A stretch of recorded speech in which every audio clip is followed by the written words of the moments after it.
Smethwick is alive with the sound of music, with songs they have sung for at least 3 terms.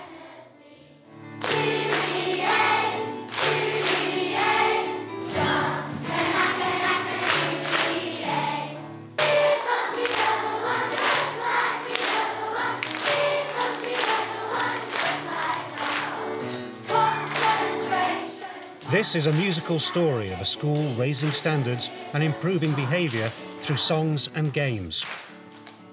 Singing brings so much more. There's a feel-good factor. Music and singing stimulate parts of the brain that other activities don't. Singing is your whole being. If you walk around the school, you can see the children, they're a lot more confidence, a lot of self-esteem, and interestingly enough, there's quite a few children who were very shy, that they actually get them up and actually join in with some of the playground games or the classroom games.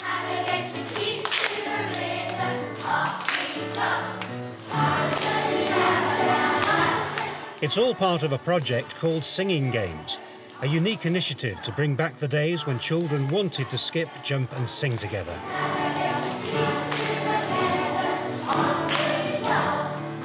The first schools to benefit are 4 primaries and 1 infants in the borough of Sandwell. They include the Devonshire Junior School in Smethwick.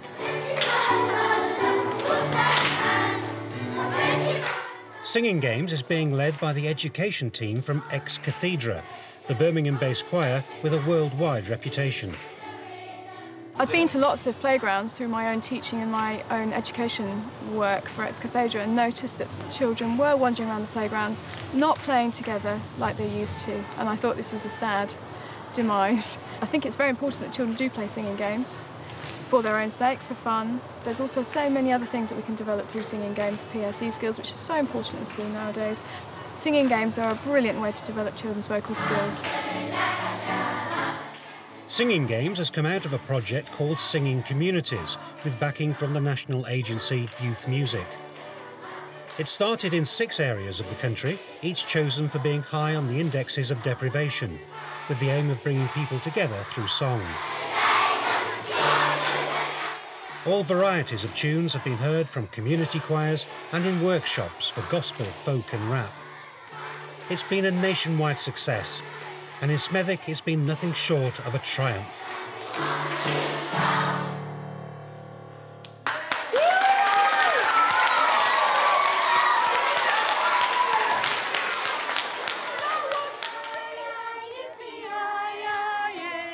Singing just became part and parcel of the school. It wasn't seen as just an elitist activity that only the best singers could take part in the project. It was for absolutely everybody.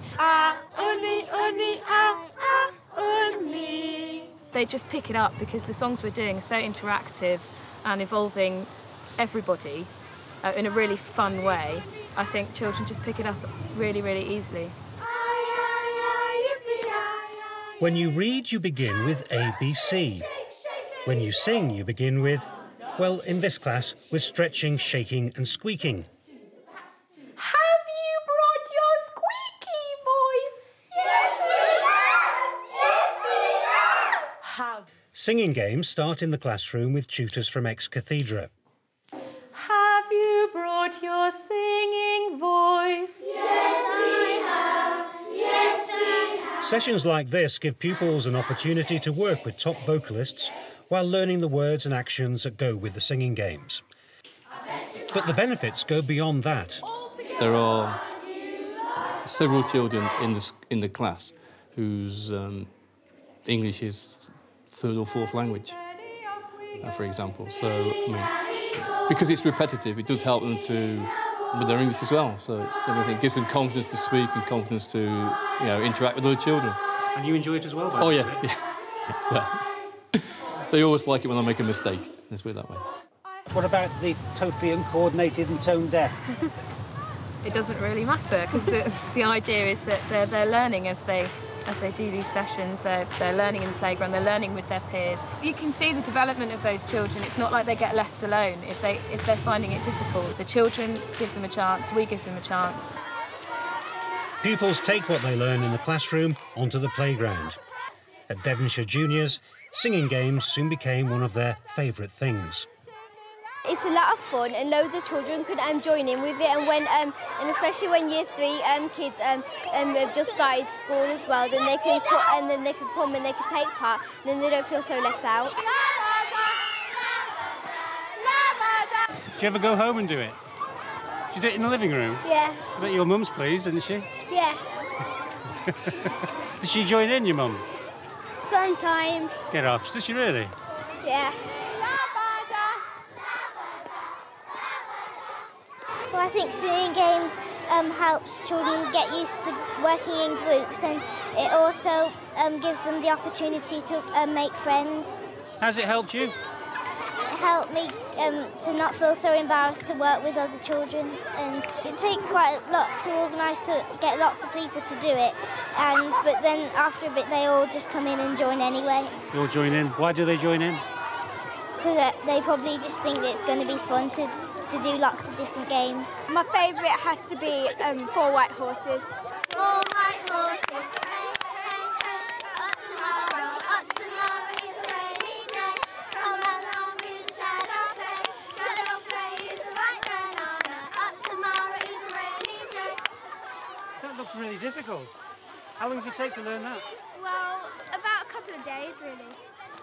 You really have to concentrate for that, don't you? Yeah. What happens if it goes wrong? Do you slap someone in the face? Yeah, probably. The songs themselves have come from the children or their families. We went to different playgrounds, learnt the songs from different children and shared them amongst different playgrounds, asked children to find out their own songs, singing games from their own parents, grandparents, cousins. But particularly the clapping songs and some of the skipping chants, they came from either parents or other children, and we found even in the 5 schools that we visited throughout the course of the project, that we were hearing quite a few of the same skipping and clapping chants, but they were slightly modified. When the ex-cathedra tutors aren't in school, the job of encouraging pupils and making sure no one is left out falls to specially selected song leaders. These pupils have been chosen because of their enthusiasm or because it's thought they might gain particular benefit from the responsibility. Teachers used to ask themselves, how do you solve a problem like Ricky? Did you take much notice in lessons? Why not? Because I know I'll get shouted at. Was you? And then what happened when you started singing? Got better at singing. When it was halfway through year 4, I got better at singing. When you go home, do you carry on singing? Sometimes. Yeah? Especially when I'm in the shower. Is it your favourite thing? Between football and singing. If I can't be a footballer, I'll be a singer. For Ricky, singing has become something good. Apart from being a song leader, he's also an active member of the school choir. Here's a pupil who used to regularly turn up late for school with little enthusiasm, but now arrives an hour early, eager to start choir practice. And apparently he's not the only song leader who forsakes football for singing games. Lots of the song leaders that we chose were boys that liked playing football but didn't like singing. They thought singing was for girls or people that got special skill, or you had to be a very special person to do this. But we chose song leaders that were those cool Year 6 boys that liked the football, and they love singing now, and they were excellent role models for the younger boys and the younger children in the school. Just that the football's gone downhill. Sorry about that. Here, the song leaders are visiting the adjoining infant school in the hope of filling their playground with singing games. It's left entirely to the junior pupils to organise and encourage their infant counterparts. What do you do with the stickers? You have to give it to people that joins. So anybody who joins in gets a sticker. Does that always work? Yeah, you're going to join in now, it's working.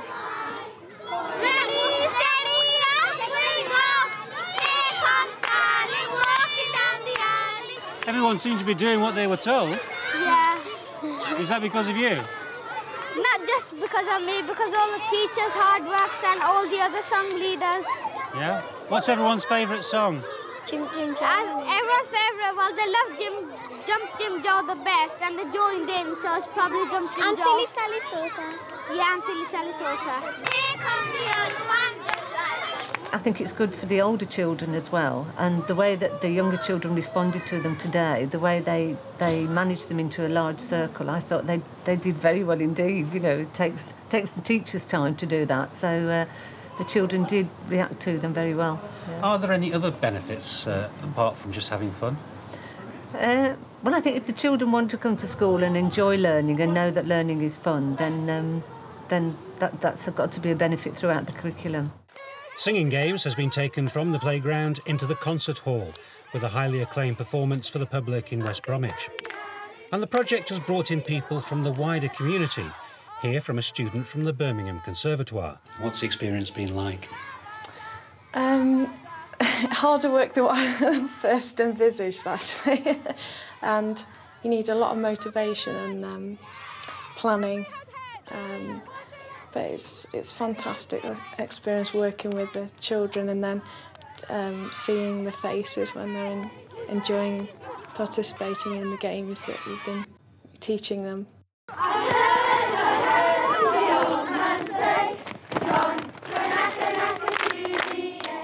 The Singing Communities project has been run nationwide with funds from Youth Music and support from youngchoirs.net and the extended schooling organisation Continue. When the funding ends, it won't be so long farewell for Singing Games. We've had support for 1 year, but the children, as you can see, are still very enthusiastic to be song leaders. More and more are joining in as song leaders. The infants, I think, are seeing the benefits as well. So we've got song leaders, new song leaders who are going over to the infants. The secret now is to get the children to bring in some of their own songs, playground songs, reflecting all the cultures that we've currently got in the school, and actually teach those. So I can see it's just been a permanent experience for the children at Devonshire.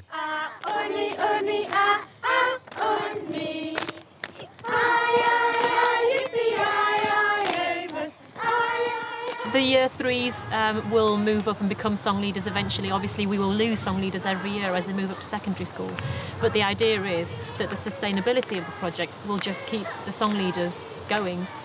That's the point, isn't it? Yes. That's presumably it won't carry on into the secondary school playgrounds, or will it? We hope it might. That's the next step. That means potentially pupils could be taking part in Singing Games until they're 16, going on 17.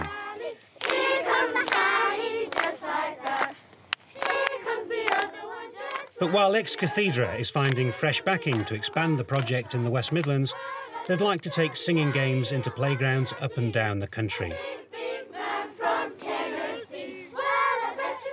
That's their dream, and they will, of course, climb every mountain, ford every stream, and even follow every rainbow until they find it.